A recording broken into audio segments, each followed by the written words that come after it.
Not all superheroes wears capes. Some wear wellies. Wellies.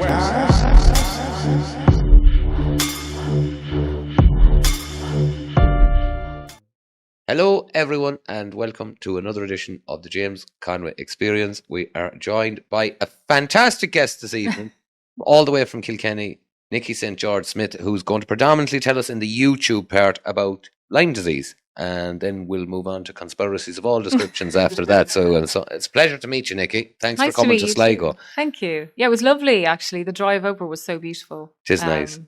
Yeah, I was thinking, like, if anybody is thinking of proposing to somebody, bring them over here. What are we looking at? It's not just Ben Bulben. What's that big... Queen mountain? Maeve's, and then you have the Ox Mountains. Yeah, and, that's beautiful. Yeah, it's beautiful. But Sligo's really underrated. Yeah. You know, everyone seems to go to Kerry, and I don't know why, because we have nice pubs and nice people. Oh, no, it's so beautiful. Honestly, I feel... You know, I love this country so much, and I suppose, like yourself, having travelled a lot, you really appreciate somewhere when you come home. But this is very special up here. So Sligo town is amazing. It's a real centre of leftism, which I never understand. It's hugely left. I didn't realise that. I actually messaged Mark McSharry to see if he's around for a coffee, because I hugely underestimated how far away you were from Sligo. Anyway. He'd be down Strandhill direction, I'd say. So, and I don't know where that is exactly. Yeah. So. You're closer to Ballina here. Yeah, I saw signs for that. I was surprised. Mark's a good man. He spoke up well on a lot of different subjects. Well, he was very good to us. So we were in before the Oireachtas Health Committee on Lyme, and he was really wonderful. He really went out to bat for us. There's a great lady locally called Fiona Quilter. Okay. And obviously there are huge numbers of people in Sligo with Lyme, and children especially. And all over the country, but just we're in Sligo, so you know. But anyway, Mark somehow, I think Fiona and himself, they're friends or whatever, and he was just fantastic, and he never dropped the ball for us at all. But unfortunately and fortunately, when COVID hit, that was kind of the end of the road to a degree, when we were trying to gain ground with the government and trying to get the HSE on board. But in one sense, as I said, it was awful, but in another sense, it showed that you could have an illness, have treatment, and then continue to be sick, and they'd accept it, like with COVID. Whereas beforehand, when people were ill long term, and they went sort of like, you know, the doctors that you went to ran the remit of their knowledge and their understanding of something, and that was it. They didn't know anymore. So they're kind of like, well, we've done everything. And they would just say to patients, well, you know, you've had your treatment, you're still sick, so therefore you must be identifying as a sick person, so it's a mental health issue now, which was happening to people all the time.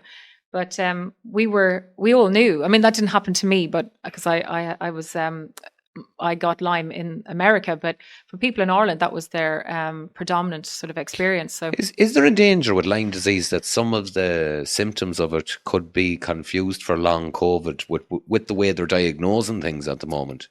Like, that's true. That's possible. Absolutely. Everything is possible, I would say. But I think what happens to the body... I'll tell you. Yeah. First, because a lot of people What is it? What are we talking about? What is Lyme disease? Yeah. We'll start there. So basically, Lyme disease is a bacterial infection, okay? And it's been... it's been circling the globe for millennia. You know, if people remember some time ago, an iceman was dug up in the Italian and Austrian Alps, somewhere in that border, and they called him Otzi. Do you remember this guy? Yes. Yeah. So he was preserved in the permafrost, and when they did their tests on him, they discovered that Otzi, as old as he was, had Lyme disease. So he was suffering with Lyme arthritis.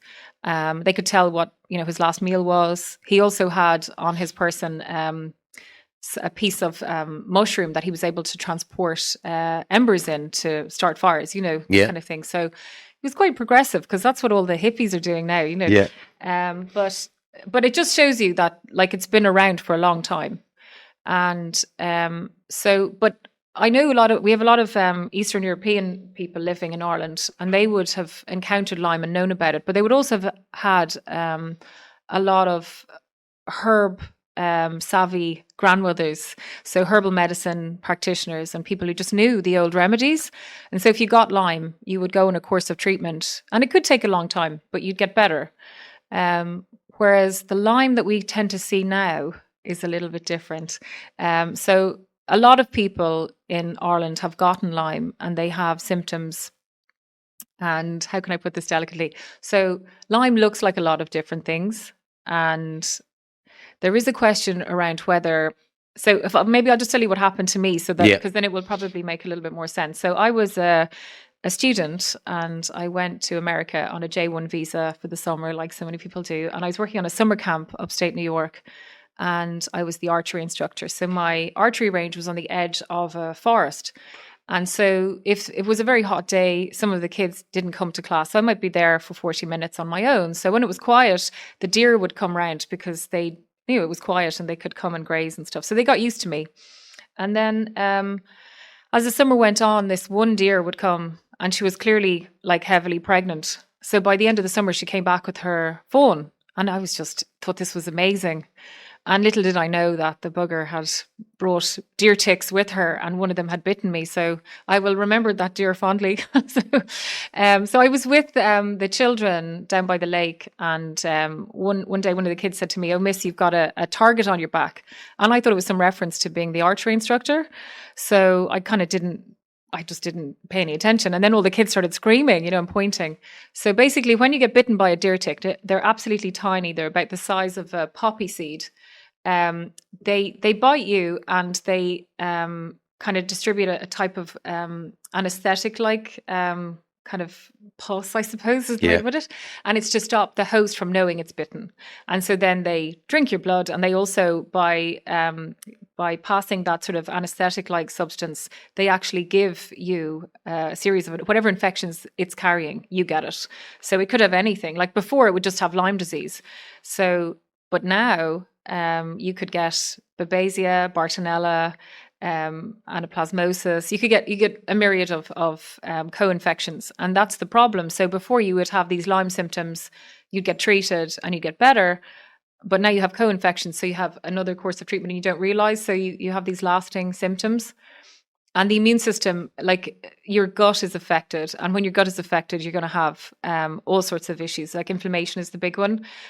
So all your joints are affected. Cognitively, you can be affected as well. So I got that, and I immediately went to the children's doctor, and I was given a course of antibiotics. They tested me, but before they even got the results, they're so on this in America and so aware of it, they just started treatment. So even if I had tested positive, they felt it was beneficial to treat you straight away, because there's no point in wasting time. This is how serious they deem it to be. Whereas in Ireland, that's not really the case. Maybe it is now a little bit, I suppose, but at the time it wouldn't have been. So that was it. 3 days later, I got the results, but I'd already started my antibiotics. And nonchalantly, the doctor met me in passing and just went, "Oh yeah, that test was positive, so continue on." And I just thought, "Oh right, okay. So when I'm finished my antibiotics, I'll be fine. That's the end of it." And that was it. So I never thought about it again. I finished my antibiotics, and that was it. And then over time, I started to get these really strange symptoms. I'm talking over years. So I just ran the gamut of everything you could imagine. So I had just sort of like balance issues. I kept getting this thing called labyrinthitis, which is like akin to vertigo. I used to get that. Then I had really serious kidney issues. Like it was absurd. I was in pain a lot of the time. I'd get these strange kind of flu-like things for weeks on end. I would be working. I would have, a lot of responsibility. I'd be traveling a lot. And then suddenly I just couldn't function. And I really loved my job and I loved what I was doing. I was involved with aid work. I loved the children. You know what I mean? I was really, it was just like everything you'd want to do. Like you were contributing, you were also getting a lot. You know what I mean? You were traveling and being part of community and stuff. It was really beautiful. So I wasn't in any way sad or depressed or anything like that. But my body just kind of gave up. And I was just sick all the time. And then I ended up getting tumors and I had to have surgery. And I was young, you know what I mean? I was only in my 20s and it was horrible. And it was just, you had this thing and this thing. But I never at any point thought all of those things were related or connected. To that one bite. Oh, or to anything even. I didn't think they were even connected to each other. I just thought I was this really unlucky person. And I was quite healthy. I was outdoors and I ate well and all that. It didn't make any sense, I didn't have any major trauma or anything, like all of that sort of stuff.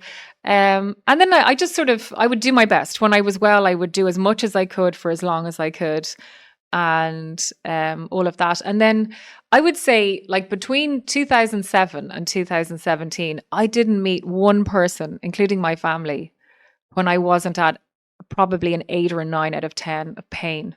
But I got so used to it. I started to compartmentalize. So I didn't take painkillers because they make you very sick. So I just got used to it. So I sort of lived parallel to it. So I kind of would do this kind of, it's just compartmentalizing, I suppose, really, just to cope with it. But I think of it now and it's absolutely absurd. So I presume there are loads of people out there like that. Anyway, so 2014, I think it was it? No, 2012. I'd had a car accident and I just didn't recover properly. Do you know what I mean? I just kind of was not great. And I'd had a break, like I broke my nose and a couple of other little things had happened. And it was just, the recovery was so much more, you needed to muster much more strength and I just didn't have it, stamina. And it was slow and slow and slow. And then 2014, I started to get back into it. I was back filming and I was in... I was going to Bosnia filming, and I remember sitting on the plane, and the whole like side of my body was like trembling. I had this like a tick, like a not on the left side, but the right side, like just so bizarre. And I could feel this sort of like a pull, like a tautness, and I could feel eyes on me, like and I looked across the aisle, and this whole family were like looking at me, and it was like a scene out of Airplane or something. I just looked across and I went, "Oh, I'm just a nervous flyer." I'm not a nervous flyer at all. I had this tick, this, pardon the pun, but so what was happening to me was I was starting to get these sort of like almost like Alzheimer's like symptoms, Parkinson's like symptoms, and so I was forgetting myself. I would say something to my family, and they'd say, "Yeah, we know, you've told us. That's the third time you've told us." And I thought they were winding me up, but I just couldn't remember. And I was getting this tremor. I would sit down and my legs would just be shaking, and I wouldn't notice, and I'd hear a noise, and it might be the buttons or something on my boots or something. You know what I mean? And the pain that I was in was really quite incredible. So your joints, like I was diagnosed with like bursitis, midfoot arthritis, the pain in my spine. If any child ever has to go through that, I just think we have to just stop everything until we can fix it. You know what I mean? It's just absolutely incredible. And there are children going through that. The headaches, I didn't have them so much. I did toward the end, but it sounds like I'm leading up to, and then I died. But the spinal thing was really shocking. The pain, like lifting anything or just standing straight, like it was so painful. When I would go to the grocery store, I remember pretending a lot of time to drop things so that I could just stretch out my spine or move. And I wouldn't be crying, but there would actually be tears coming out of my eyes just because my body was in so much pain. And it was hard. Walking was very painful. My feet were sore, my legs, my knees were sore. It was so painful. And you just trying to get on, and I swear this gets better. But and then when the cognitive stuff started, that's when I started to take it serious. Like if I only had physical pain, I'd still be sick. But because I had cognitive issues, my memory going, and I was losing things a lot, and I couldn't keep. I couldn't keep. If you have a group of friends, and maybe not everybody's on the level, so you're trying to, you're just trying to navigate that. Mm-hmm. I found that very difficult. Or in work, there's always agendas with people in work and stuff like that. I found that really hard to navigate, and I couldn't understand. Getting too emotionally attached with a lot of the stuff at the time, or? No, I'll tell you what happened. I went from like normal range. Something happened to me where I kind of went like off the scale, empathetic and emotional, I would say, and all of that. And then I just literally went the other way. And it was like I had no emotion and no... cold. It was... So what happened, I started to actually Google, could an adult develop autism late in life? Like, you know what I mean? Not like from childhood. Yeah. And that was it. And so I just started asking people and asking doctors. And eventually I found the support group, TikTok Ireland. They were there before TikTok. But they're amazing. So anybody who has any symptoms, I would recommend you go talk to them. You'll find them online, TikTok Ireland. And through them, I just found out who were the experts in this area. So what happened, like I wasn't even attributing these symptoms to Lyme, but somebody suggested to me, like, you're sick all the time, you've got this. And didn't you say years ago you had Lyme? And I went, yeah, but that was something else. That's not important. That's not related. And I went and got tested again, and I had the thing, and it was active like 20 years later. It was just incredible. 15 years later at that stage. It was crazy, So all of these things could have been avoided if it was all of these things could an have been avoided. extensive treatment at the beginning. And actually quite simple as well. Like I know now, if I knew then what I know now, I would have had a different life. But then at the same time, I wouldn't be who I am. So, you know what I mean? It's awful, but it's great at the same time. And it sounds like a contradiction, but Is there anything people can take as a preventative measure? Yeah. So again, all this stuff sounds cuckoo, but like if you listen to what's happened through COVID and preventative stuff and also treatment for long COVID and even vaccine injury, which is a real thing and nobody wants to talk about this, but it does affect people differently. So I studied as much as I could and researched as much as I could. And actually the Native Americans have a treatment. So, marshmallow root, there's a marshmallow, like we have it as a shrub here. Marshmallow root, if you take, if you cut the root and it's like, what would it be like? I don't know, like a, I'm trying to think, it's like maybe like cinnamon. It's got that kind of consistency. So if you eat about 3 inches of that twice in the year, you actually naturally inoculate yourself against Lyme. And so that's enough. And if you want to be sure, maybe do it 3 times so you bridge the gap, But if we did that, we wouldn't get it. That's it. Well, I think that's the most important bit. But isn't that incredible, though? Yeah. And we know that. And so Chinese medicine, our own herbal medicine and Native American medicine, natural medicine, we have all of the remedies for these things. And also what I noticed, which was very interesting, one of the predominant symptoms, and I had it, was, so what they just call it Lyme arthritis, but it's arthritis. So if you have arthritis, do you know you have Lyme arthritis? You just have arthritis. But that's one of the predominant symptoms. And when Lyme suddenly spikes in an area, nature kind of provides the antidote to it as well. And so Japanese knotweed, which we have in abundance here, and they're spraying it and it's ruining foundations and all the rest of it, Japanese knotweed is the most potent treatment for Lyme arthritis. And we've had a peak in Lyme and Lyme arthritis, and we have a peak in Japanese knotweed.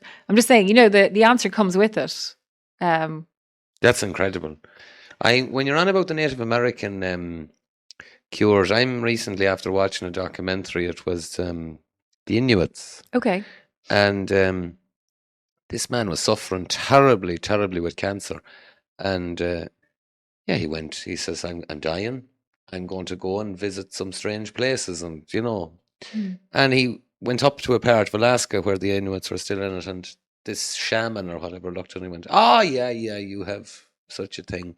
They put him on a diet of rancid meat for 3 weeks. Okay. And that was it. I'm not saying it works. It was just in the documentary that your man came back and he was like... Rancid meat. Yeah, okay. So meat that had gone off. Okay. No, I understand, but I'm just wondering what is actually happening there. Is it something to do with... Well, your man had parasites? stomach cancer. Well, it looks like... And I know this is, we go through these periods of like buzzwords and things being the thing of the moment, but parasites, really, people are talking about that finally now. So if I had known what I know now, then I would have had a much shorter window of suffering. And the people around me, God love them. There's nothing worse than having somebody in your family whom you can't help. Yes. And I hate having done that to people. If your own child were ill, you want to do everything you can to make them better. And I hate that my family are in that position. So I think that kind of prompted me as well to try and find a solution as well. But we have a friend who was at the cutting edge of the parasite cleanse model. Yeah, he's really. How long has Gareth at it? Maybe 4 or 5 years now at this stage. Yeah. Okay, so I would imagine that some of ours, one person in particular, I would imagine is a colleague of more than Gareth, likely. I'd This say. fella's on X Spaces for years with some of America's leading physicians on about it. And is he Irish?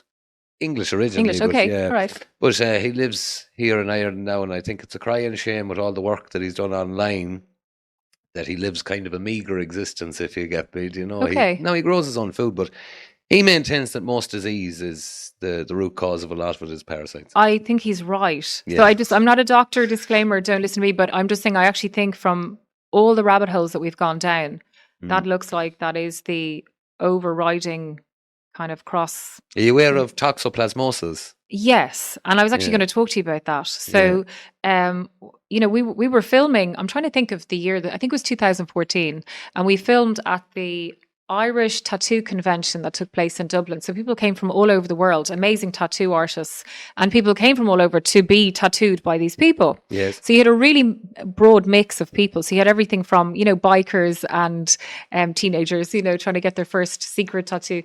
And then you had like older ladies who just, for whatever reason, they wanted to have a tattoo in private and it just be something, for them, Yes. to mark some occasion or something.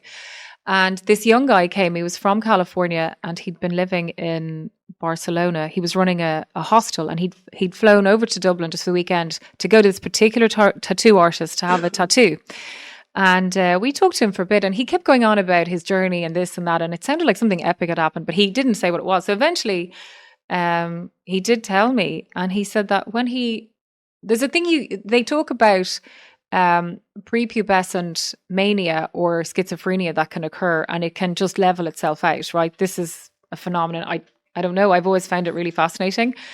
But he talked about how he just, all of a sudden, for no reason, he wasn't doing drugs, he hadn't done anything unusual, but he just started... And now a word from our sponsors.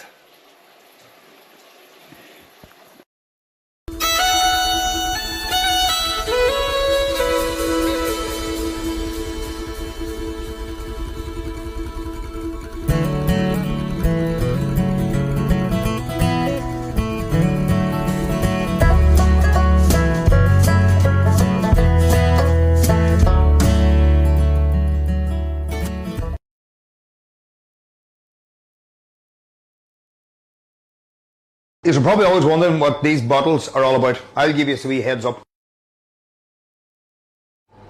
Folks, what we're going to talk about now is beetroot. Now, I've based my bottles around beetroot, and the benefits of the beetroot is it boosts athletic performances, helps stroke prevention, and that's what it does, massively helps benefit the heart. It's a natural immune booster. Listen, I would love to put a health claim in the bottle and say natural immune booster. We're not allowed to, but the bottom line is, when by any 4 weeks, they're not a one bottle wonder bottle, you'll not do it overnight. So try it for 4 weeks, it'll cost you no more than about €48. What's not to like about that?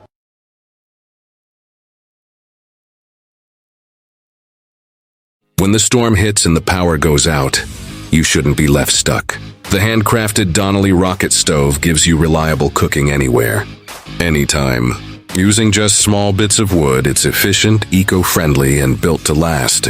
Cook outdoors with confidence, whether it's for emergencies, camping, or everyday use. Order yours today at donnellystoves.com and use code CONWAYEXP for €10 off your order. Unusual, but he just started to lose his mind, is what he said. Mm-hmm. And by the age of 22, after going through, it was nutritional changes. His parents were quite like kind of hippies, kind of interesting that way, that they didn't just take the pharmaceutical model. And he got better. Yeah. And they didn't know why. But when this happened to me, and now I had cognitive issues regarding memory and speech and things like, it wasn't really mental health in that respect. And I'm quite sunny and happy. So they kept saying to me, but you're not depressed. And I wasn't depressed. And that was why they wouldn't really help me. If I'd said I was depressed, they probably would have offered me something, down that route. But I was happy and I felt I was really lucky in that respect. But that kid, I think he had toxoplasmosis. Yeah. So, and it's really common. And I think a lot of people, before they get tested for it, the doctors are intervening with antipsychotic and, that kind of thing, antidepressants even as well. And I think they're not getting a chance to treat something that is maybe natural, and they could just get rid of it, Well, in my opinion, it's not a medical opinion, but it's my opinion on it. The word lunatic derives from ticks and lunar cycles and all of that, and I can't help but think that the body being predominantly water, that in certain lunar cycles, all of these things would be attracted closer perhaps to your brain rather than throughout the body. And then when you have that overload of them, a lot of people have spoken about this for hundreds of years. Yeah. The moon cycle and the strange behavior. Parasites, yeah. Like, do you do them now? Do you do the parasite cleansing since you were chatting to him? I do the oregano oil. Yeah. That's What's the the other only one? thing I Big do on is the wormwood oregano as oil, well, really. so- And I can't say I wouldn't be as stringent as herself for stuff, Yeah, again, I I try to rely do on the 2 herself. days, just water if I Yeah. can, and ivermectin. Yeah, Hmm. Yeah, had- I've never done the ivermectin either, actually. You might be better off with the natural one, I would say. Just you have Yeah, the that'd clove be oil, black, wormwood. so black walnut, Yeah. wormwood, and also you need binders. That's really important because I think a lot of people were talking about parasite cleansers, but not having the binders, and that's so. We were when I went about this with the through the group, because you're trying to get the best information from pharmaceuticals, from your HSE doctors. Mhm. And the HSE I don't think they were trying to kill us. I think they just didn't know. You know what I mean? Which the vaccine? Well, no. Well, with the whole Lyme thing, I Yeah. don't think that they were trying to not help us. They just don't know. But the big problem is that they don't mind that they don't know. Yes. They don't feel bad about it. And that really upset me because it's one thing when it's me and I'm an adult and I've had some semblance of life and I'm quite happy. But when you're looking at a child or a teenager in a wheelchair and Yeah. there's no need for them to be in a wheelchair, if the doctor would just look a little bit further, that used to break my heart. So for me, what was on offer was, and every patient is, doxycycline, right? Okay, so that's an antibiotic. But the big thing that happens to you when you have Lyme is that your mitochondria is affected. Your mitochondria is the engine for every cell in your body, Mhm. and that's this is why people have chronic fatigue syndrome and all this kind of thing. Their mitochondria is affected. Doxycycline impairs mitochondria. So the very thing they're prescribing, Makes it worse. and they don't even realize that. And that's the kind of stuff, the joined up thinking. And if they knew, of course they wouldn't do that, but they don't know. And it's really difficult. And you do try to talk to them. And people like Mark McSharry that have really tried to bridge that gap. But they're like, we're getting our information from the CDC. We trust the CDC. And so therefore, whatever you're telling us, that I think it's Mark was a difficult. good politician. I just think he found himself in the wrong party, to be honest about it. Um, I wish he. Yeah, he actually was great. Like really, he's a great human being. You know what I mean? He went out to bat for us in such a big way. Well, so I hope there's a new party and that he goes for it at some stage because I thought he was quite effective in a lot of ways. I think it was most of the time it was the party preventing him being. he was effective very at it. open, and he did go against his colleagues to support us. Not Yes. like it wasn't like they were against us, but I just mean they weren't super helpful all the time. And he was very kind. Yeah. So No, I've met him several times. I never, as I says, I don't like the party, but I've thought he was one of the better people in it. Right. So we're getting to the crux of what Lyme is, treatments, all of that. yeah, so This time yeah. of year, it seems Yeah. to people really get hit with the symptoms of it this time of year. Yeah, so What's behind so that? the cycle of the larvae, you know what I mean? The EU as well, EU policy. This is very so I guess sounds like I'm giving out. I kind of am. But before our way of doing things in Ireland was you would burn the gorse on the hills. You know Yes. what I mean? And so that would kill a lot of the larvae. Yeah. And that was great. You know what I mean? So we didn't have as much of a problem. We don't do that now because of EU directives. We don't burn the gorse anymore. And And- graze it. I know, but then what's happening is you just need to kill it, right? So if you send any animals in there, they then become the host for the ticks, and then they're the vector. So whatever interacts with that animal then is going to get whatever they have. So like we have sheep ticks here, so we don't even need deer ticks. Sounds like you're saying, Nikki, we need to graze it a lot more and burn it. We definitely need to burn it. And also our winters, we did have, like if you got a full thick covering of frost, that was also good to kill the larvae. Yeah. But they're surviving. Like the numbers of ticks are really quite incredible. So places like Donegal, Sligo, Killarney National Park, we've seen that too. We were seeing that for years, huge numbers of people getting infected. And you can do stuff to protect yourself, and that's great. But we could actually do more for the entire country, you know. So, like, personally, you can wear tea tree oil and spray tea tree oil and that kind of thing. If you want to half kill yourself, you can spray DEET all over yourself too, but I wouldn't recommend that. But yeah, so, like, you know, using things like what do you call a lint roller over your clothing when you're coming in, and a white one is really good because you can see them. So roll it over like the ends of your clothes if you're in high grass or going out to walk. That kind of thing. And your kids, I mean, kids are just like they're so vulnerable when they go out in these areas, like, because, you know, can lodge in your hair, your ears, you know, around the groin, your toes, you know what I mean? You just won't. I've seen children who've had a tick lodge between their lip and the top of their gum. Like, you're not going to see that, you know. So they just get in, you know, they want to feed, and that's it. You know, they're really filthy. Like, you know, Pliny the Elder, Pliny talked about the most disgusting and dirty thing that was on the planet, on the face of the planet, was the tick. That's a long time ago. So, you know, but they're filthy, and they have the worst. They carry the worst bacteria and the worst diseases and things, and untreated, it's really frightening. So one of the things as well was, so we would run these, the support group TikTok would run these huge conferences and bring doctors, experts in from all over the world, pharmaceutical people who adhere to the pharmaceutical model, and then also people, you know, maybe talking about nutrition as well. So, and alternative therapies too.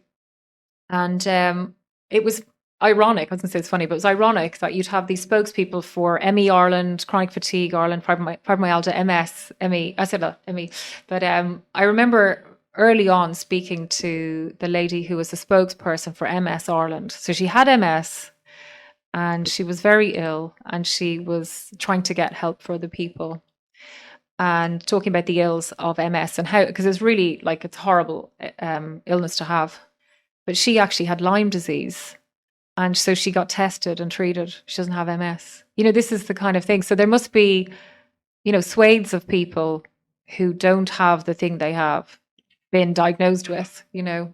I'm finding it very, very difficult lately with the advent of the internet and AI and all of that there's excuses for the rates of misdiagnosis that's going on. We would agree with you, yeah. It's insane to me. Yeah. Because, like, and Darren's wife's a magnificent woman with herbal remedies and all of that. It's a strange thing to me that a lady like that, or several other herbal remedies that I know, seem to know more about physiology and symptoms. Do. Yeah. And then when you go to a doctor, you go, well, yeah, hold on now. This is such a pan or that tablet for that. And you go, why? Well, because that's the 3 tablets I have for that, and that's the one you're getting. I'm finding it very difficult lately to go with conventional medicine at all, to be honest. Unless I broke my arm or something like that, I don't think I would bother. But I wouldn't recommend. I'm not telling anybody else to do that, but I just have my own experience. There's so much you can do with diet and nutrition and herbal supplementation. And I don't mean like boxes of multivitamins. I'm not talking about that. But like, there are things that we can do. Like, we are deficient in things like zinc and copper and those kinds of things, you know, omega 3s and stuff. Like, our food is deficient, you know, the soil that we're producing our food in is deficient of minerals, and we're not really talking about that. That's a big issue. Just before COVID hit, actually, the end of 2019, the Organic Soil, what are they called, organization or something, but anyway, they had a conference here. And you know, the model village that Prince Charles built he had his guy come over, the main guy running it, to talk about soil health.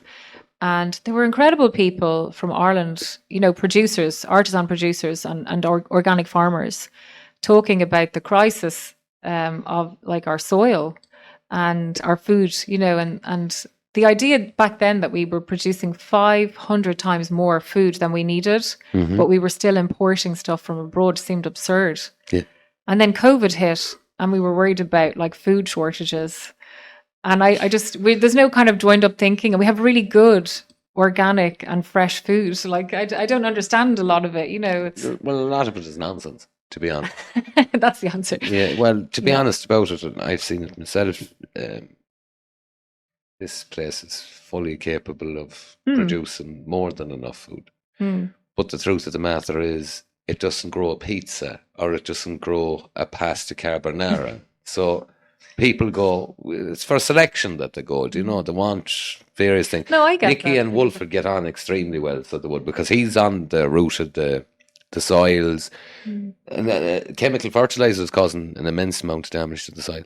I know. And I was actually just talking about this with somebody yesterday about glyphosate. And like it's illegal in a lot of countries, but then they just rename it. Yes. So you don't know when you go, like the same with ingredients, they rename them. Yeah. And then you don't know that it's actually the original, you know, the bad guy that you were trying to avoid. But there are amazing producers. Like, so one of the things with Lyme with regard to treatment, but your diet, but even for everything, your diet is your health. Like what you feel, what you put in determines what's going to happen. Like, you know, what your output is. So I think that we've kind of had almost like a religious hold on people that's not true, you know, that you could eat anything and oh God, your gut doesn't mean anything, you know, it's not going to affect your gut, and just keep taking, you know, antacids, you know, this kind of thing. And there's a religious well, you have, what is it, the Hippocratic oath, or what's oh, that? remember that? Yeah, that's the one. Remember yeah. that? What was that? Oh yes. Was he not the fellow who says everything is in your food? Yeah, but also first, do no harm. Remember? So that would made us laugh, you know. They got round that one, so they did. Yeah. No, my thing with it is it's all in your food. Everything is your food. I'm of the opinion that it's very difficult to be perfect, but if you eat something that's good quality, even if you're doing the wrong thing, it's better to take something of good quality. I know fellas years ago around here that used to suffer with heartburn or that, and all they do is when they be on the bog, they'd make a little ball of the peat like that. Yes, interesting. Okay, I've heard of that, but I didn't know anyone who did that. Yeah. It would be common enough in our family, because then all it does, it seems to, whatever pH the acid is at, it sorts it out. And also the clay is pulling out impurities. So whatever poison or toxin is causing the discomfort and the pH of the soil. That's actually amazing. Yeah. Well, there's one, like, after birth, you see, we're an animal at the end of the day, but ivy is very common if a cow, horse, sheep hasn't passed the afterbirth. You just feed them ivy. Wow. And whatever's in the ivy causes okay. it to... You see, there's all of these things that were common knowledge years ago that are just falling apart at the moment. It's a holistic thing. I said that word, but it is a whole experience. Like if you live on the land and you appreciate the land and you utilize the land to grow your food, there's a whole different experience than having no connection to it whatsoever. Tending to your animals, you know, there's a whole different experience. You know, do you ever see a documentary called Inventing the Indian by Rich Hall? He's a comedian. I know, but I haven't seen it. No. It's bloody good because we had so much to learn from them people, and instead of learning from them, all these new age kind of twerps started putting tattoos of dream catchers on themselves and going over there and pretending that they knew better than themselves. I think that's our significant problem, is just why can't we go to these natives and just sit down and listen? Well, we had it here. Yes. We had it here. I think like the whole idea of a sweat lodge as well. The oldest sweat lodge was found here was 3,400 years old. I think it's down in Wexford or Wicklow. So we were utilising the things that we're coming to now, like sound therapy, heat, light therapy, all of that. We're utilising them now. Like we were using sound to break down tumours, vibration, frequency, that kind of thing. It's fascinating. But these are all old ways. If you look at all of our old sites, they were sound chambers. Tangent.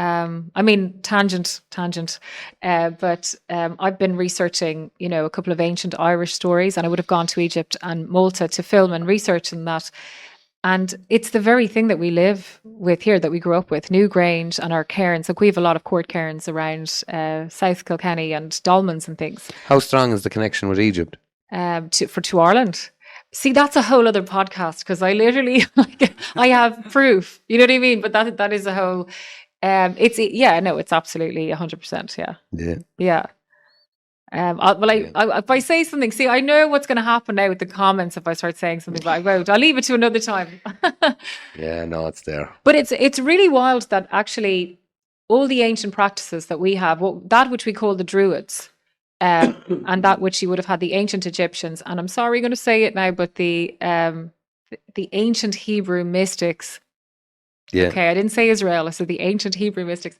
There is a correlation and a similarity between some of the stories and practices and legends and things like that. The folklore. So I think they're more closely. If you check the related. blood, would it be similar blood? We would. Yeah, I'd say I. Fairly unique blood variety, would it be? You're preaching to the choir. 100%. No, I just think you are. You actually are. I think we've been on a similar enough journey there, yeah.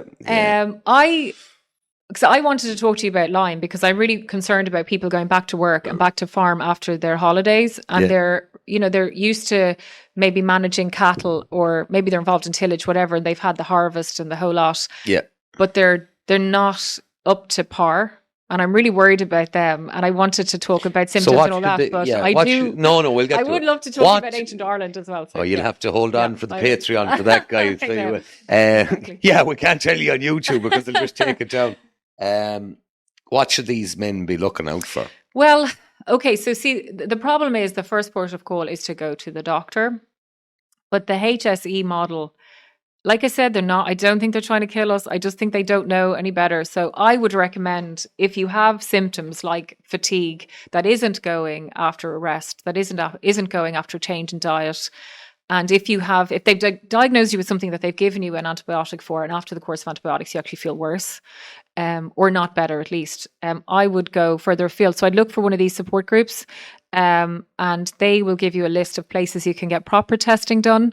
Now, I have people that I would recommend and all the rest of it. But is it fair to say that on the podcast? I'm not directing people. I can just say what I did. Yeah. So I spoke to lots of different people, but the people I have got the best relationship with is a guy called Armin Schwarzbach. So Armin Labs, ARMIN, Armin Labs, you could get tested from them, and they'll send you a little packet and you can do the test at home and send it off and then get your results. But that will just tell you whether you have whatever you might have, depending. They'll give you a checklist and all of that.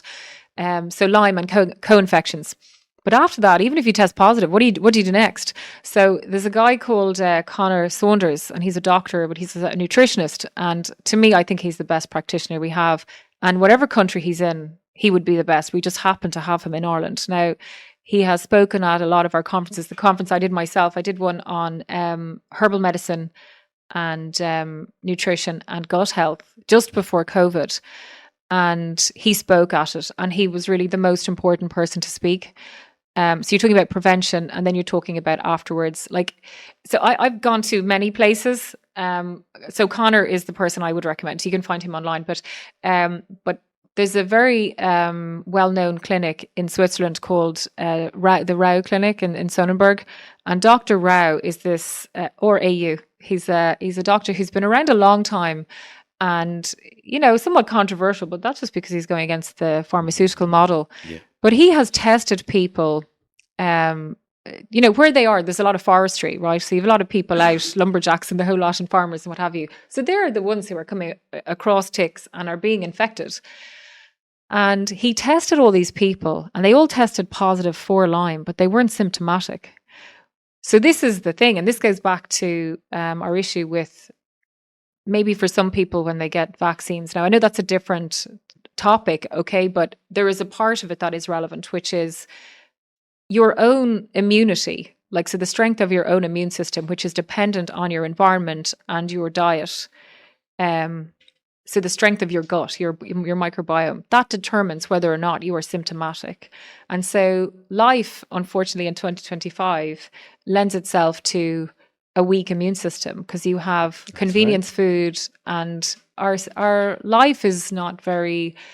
That goes back to the cure for smallpox as well, was just the girls who milked the cattle got milk pox. Okay. Then they took their immunity and developed the... Oh, fascinating. Yeah, because if you... Cowpox it was. You'd get the cowpox as a milkmaid. Mm-hmm. Then just some clever person realised, God, I've never seen a milkmaid with smallpox. Amazing. So those lumberjacks and all of that's there, if they wanted to, they could develop a proper vaccine. Well, Very easily. See, the problem is, well, actually, what he says is that there's even no need, because if you just actually have a strong immune system, it doesn't. We all have these bugs. Like we all have, we have Epstein-Barr virus. You know, untreated Epstein-Barr virus with a very weak immune system.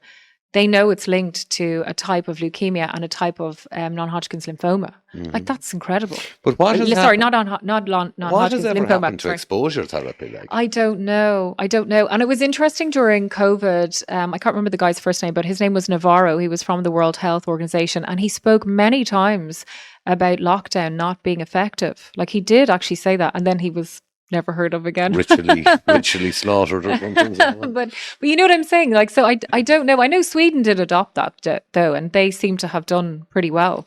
Well, During COVID, I mean. Well, yeah, but I remember having this conversation at the beginning. As like, viruses are intelligent.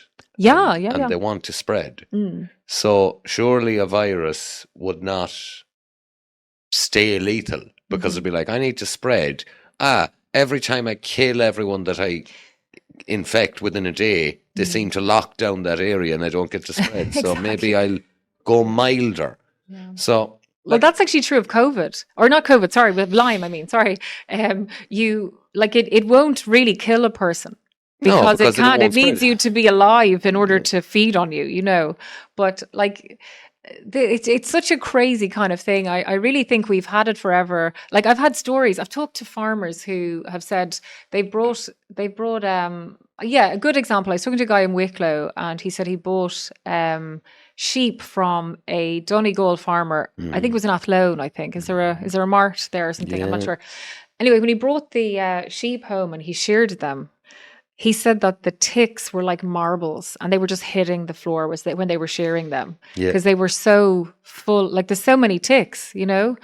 And the reason that they are there is because of the deer. And again, we used to cull the deer population. And because we don't do that now, all our deer are riddled with TB and they're full of ticks. So they have this, I'm not sure, is it an EU model or our own? I'm not sure, but they will hire people to go out and cull the deer population. But they just want trophy kills. So they go after the stag, not the young females. Yeah. And actually that's what they need to do. So it's also horrible. Like if you're a vegetarian or a vegan, it's not nice. But at the same time, you're the population, the herds are not healthy, and that's not fair either, you know. Well, to be honest about it, I think it's the road to hell is paved with good intentions. Like in Ireland is filled with people at the moment who have the loveliest of intentions. Oh, lovely intentions. But they're just not going to. I know. They're not going to work towards a conducive society. That's all. Well, it's a strange one. I mean, we talked about Mark McSharry, like we've had lovely representation, really beautiful people. I'm going back to the lovely fella thing again, or lovely people. But like one of the things I would say is that you either get people who they are human and they have feelings, or these sort of automaton-like people who they don't care at all. And so the Lyme community, we'll call them, were kind of active and really doing a lot since probably 2012, but I didn't really know about them. And I didn't know even that Lyme was my issue up until 16 maybe. So they were busy doing a lot before I arrived. And one of the first things that was said to me was that the Taoiseach, who was a doctor at the time, had a meeting, you know, like Bertie Ahern brought all the people from protesting at the gate, brought them in, so it looked nice, you know, cleared the place up. But he brought in the Lyme parents of Lyme patients. And, you know, there was a couple of children in wheelchairs. And it was like, the meeting was seconds, you know, it was kind of like, okay, sure, we'll see how that goes, get back to us, you know, and, you know, voice them out the door. So, well, you can't say we didn't have a meeting, you know, but nobody got heard and nothing happened because it doesn't matter. You know what I mean? It's not a big enough number maybe at the time or something. And then later on, when we had, you see, there's a lot of similarity with the symptoms of the girls who had the reaction to the, what do you call the cervical cancer vaccine? I forget what it was called, but anyway, HPV vaccine, exactly. So a lot of them would come to the conferences because they wanted to talk to those particular doctors. So they were experts in infectious disease and vaccine injury, you know, so they wanted to have that information. And so at some point after one of the conferences, the mothers had talked to I'm not sure if it was Simon Harris. It was either Simon Harris or Leo Varadkar, but they were desperately trying to get help, and they were trying to push the urgency and immediacy of the problem. And they were called emotional terrorists. But like that, they're just parents who are trying to get help for their children. So people don't think that this is possible, but that will actually quieten you. Like that will stop you looking for help. You'd say, oh, I would get mad and I would fight harder.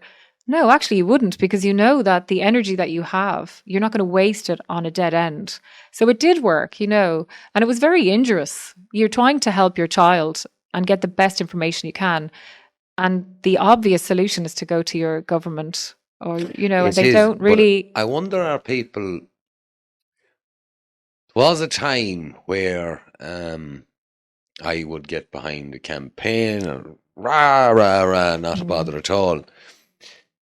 Now I'm more in the place of become ludicrously well informed about it, make the phone call and put a notoriously dirty email together and say, that's my personal problem. Yeah. Solve it, or A, B, and C occurs. I don't even really get in touch with politicians anymore about this, because I know the person on the other end of that email is going to contact one of them and they're going to go, oh, he's a lunatic, just fucking do it. Yeah. The whole Lyme community, would they have nearly been better off to have concentrated wholesalely on the advertisement of it and says to people, don't even bother going to your politician, because they don't know, and furthermore, they don't care. And I don't mean that in a no, I understand what you're saying. I would say that actually the people involved in running things will say the support groups, there's a few. Because they're so varied in their abilities and capabilities and professions, they actually covered all bases. So there was a really big push around awareness, and there was a really big push around government support. So they actually really did an amazing job, and to educate patients and parents of patients. So I think really, because the level of expertise and the types of people, see, everybody gets it. So you know what I mean? It's not just farmers and forestry workers and their families. It's everybody gets this. So you see this really broad demographic when you look out into the audience at these conferences, and it's heartbreaking. It's left and right. It's everybody. So, and it doesn't discriminate with age or class or money or anything. And we had one doctor who was in the Marshall Private, and he was the infectious disease specialist, and he wasn't because he didn't sit with the model. He was kind of sort of written off as a bit of a kook, and they didn't really pay any attention to him at all. And so because we needed a doctor, we were the ones sort of pushing him and going, well, he's our expert. And he was. But then when COVID happened and you needed a spokesperson, the HSE had him as the infectious disease specialist. And so he came in out of the cold, and suddenly he was everybody's go-to expert. And I'm not really sure that Lyme is really the priority anymore, So you kind of lose people as well. And maybe that's just how it goes. But can I ask you this now as a parent, though? Oh, I'm not a parent, a patient. Well, yeah. Sorry. Okay, so you're a parent. As a parent, I'll speak for myself. You can ask me as a parent. if I had a kid with a problem, and I've been through this route myself. Our little girl has autism. We went for the services, the whole lot. But the route that we went for it was wholesalely her. You could join the groups, no problem at all. There's advocacy groups, the whole lot. But me and my partner sat down and I told her, Roisin, there's a way this country works, and unfortunately is that the greasy wheel gets the oil. And you need to be not only a greasy wheel, but a wheel that bangs across your window, bangs across your door every day, letter, phone call, text. Is this where the support group falls apart? Because the support group, all of these people now are in the group. The group is representing them on a whole. Imagine, if you will, if let's say there's a group of 20 and every day letter. Instead of one phone call to whoever's heading up the support group and let's talk a little bit about this, that there was 20 phone calls. This is my little girl and my little boy, and they have this problem. Next phone call. Is that, I understand why it's done, Yeah. but for our little girl, it Yeah. worked for us to be the greasy wheel. Yeah. Well, I would Or just the say, squeaky feel, I I mean, think to the the- difference between the Lyme disease support groups, and certainly the main one, TikTok, they're not an organization like a registered charity. Mhm. They're a group of patients trying to Yes. help patients. So they don't get funding, and they're not set up to kind of be a conduit or an intermediary between the patient and public representation. Like they're not there to do that. So it's basically, for me, what I got to do was talk to other people and just kind of tick off, again, pardon the pun, similar symptoms. Like I thought I was like an alien. I was like, what the hell's happening to me? But then I met people who had exactly the same symptoms. And it was kind of like, oh, okay, so this is just how it goes. So that was really good from that point of view. And then it was a list of what are your options with regard to treatment, and then going which correlates best with me or what's possible. So like my first choice, or my first option, I thought was I was going to go to this clinic in, I think it was Croatia. Now there are lots, so I'm not naming anybody. So it could be There's any one one in of those. Germany, There's, isn't oh there? yeah, there's lots. And I know the ones that are a waste of time as well. Like I can tell you, some of them are great, but some of them are a waste of time. And it's not their fault. It's just, it's sort of HSE stuff again. That kind of not well-meaning, but just not really. They're actually counterproductive. They're doing something that's actually getting in the way of you healing. Like if you did nothing, you might even be better off. To be honest with you, your body might kick back in. I'm not joking about that, but if you just support your own immune system, you might be better off. Anyway, so I was going to go to this clinic for treatment for about 6 weeks. It was going to cost thousands, right? Really thousands. Like they were talking like remortgaging your house. And I would do this treatment, and it was going to be really painful. And then I would go home, and they said, and then when I relapse, it will be less expensive, but it was still going to be like 22,000. And then I might relapse again, but then it would be less because I would need less treatment. And I was like, well, how long do I keep doing this for? And they were like, well, we don't know, but it'll be less every time. So I just thought, get lost.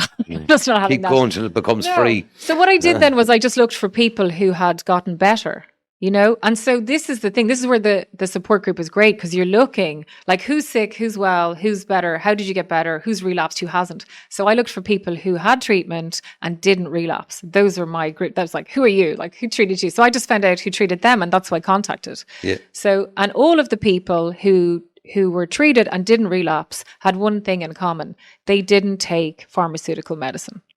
So it was all nutrition, that diet, answer. and herbal medicine. And I just literally went, you're the expert. I am here. You don't know me, but you have to help me. And so that's kind of what happened. And I ended up, talk about being fortunate, because of the support group. And I'm kind of plucky if I'm doing something for somebody else. I was doing it for myself, I wouldn't get anywhere, but I'm just pushing for somebody else. We ended up kind of raising a bit of awareness. And one of the doctors said, you're not going to because I was on so much pharmaceutical stuff like antibiotics over the years, nothing had happened. And he just said, the best thing to do, he said, is to just not try that. He said, your system is tired. He said, try something natural. He said, I'm going to give you 3 months of this particular protocol and see how you go. And he said, I do a little bit of work for this company in the States, and they have a protocol, and they give me, for special cases and for certain people, so I'm a bit special. He would give you they could give 3 months free of the product to somebody. So I took this, and then I was up early one morning, and then somebody advertised saying that they had done the treatment, they'd done the whole protocol, and then they bought it again thinking they needed to do it again, but they're actually fine. And they have so many months worth of it, like month 3, 4, 5, 6. But we had 3. Would anybody like it for free just to pay for packaging? So I actually got the whole thing for free after spending all of my money on pharmaceutical stuff over the years that didn't work. The thing that worked for me, I didn't have to pay for. It was amazing. And I had to supplement a little. I had to add in some other things as well. Yeah. But ultimately, it was all natural dietary and sort of lifestyle changes and stuff. So. Well, I'm glad that we've got a good introduction to Lyme. We're going to finish up. I want to finish up, though, with a question. I don't know whether before you do that, can I just say for anybody, because I didn't quite answer it. So if you have symptoms, go to TikTok, TikTok, TALK, and look, you can see like some of their advice and that's on there. You'll see Armin Schwartzbach or Armin Labs if you want to get tested with them. And then I would look for somebody called Connor Saunders for treatment. If you have ME, chronic fatigue, Lyme symptoms, anything like that, you're just not yourself. I absolutely recommend him. He's going to hate me for saying this, but he'll get a lot of phone calls, I'm sure. But this is good. This is what he's there for. So. Well, that's Lyme for everyone. I'm going to finish off on this and then we'll head to the Patreon. Nicci. Yes. Where would you direct people if they were suspicious that what we're encountering now is a much improved form of Lyme that perhaps might have been in a laboratory setting at some time? Gee, I don't know. Chris Newby's book, Bitten, maybe. There you are, Chris Newby's book, Bitten. We'll have a read of that and we'll get back about that part of life another day. So thank you, everyone. Fair play to you.